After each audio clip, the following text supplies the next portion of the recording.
Besides Ian Paice, Roger Glover, and John Lord, the classic Deep Purple lineup was obviously formed by the vocalist Ian Gillan and the guitarist Ritchie Blackmore. Although that lineup recorded most of their 70s classic albums and made some good records during their reunions in the 80s and 90s, the fights between Gillan and Blackmore especially caused the end of that formation.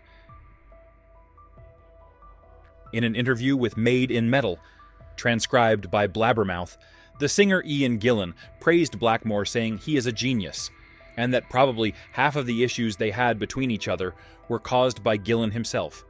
He said that after praising the band's new guitarist, Simon McBride. Ian Gillan says that Ritchie Blackmore is a genius.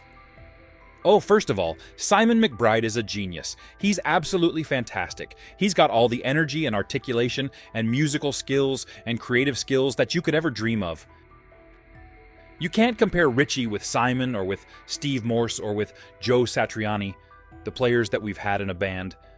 And I think that Ritchie Blackmore has to have all the credit in the world. He's a genius. He was fantastic. I thought he was brilliant.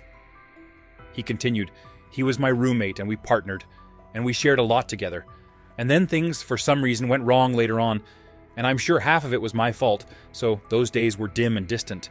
But as far as the guitar is concerned, Simon interprets these songs very, very brilliantly." Steve Morse said a good thing when he joined the band, and somebody said, "How does it feel like stepping into Ritchie Blackmore's shoes?" And Steve said, "I think Ritchie took his shoes with him when he left." And that applies to everyone.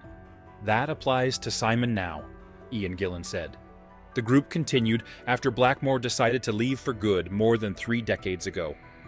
Since then, they had in his place Joe Satriani from 1993 to 1994, and Steve Morse from 1994 to 2022. Now the band's guitarist is Simon McBride,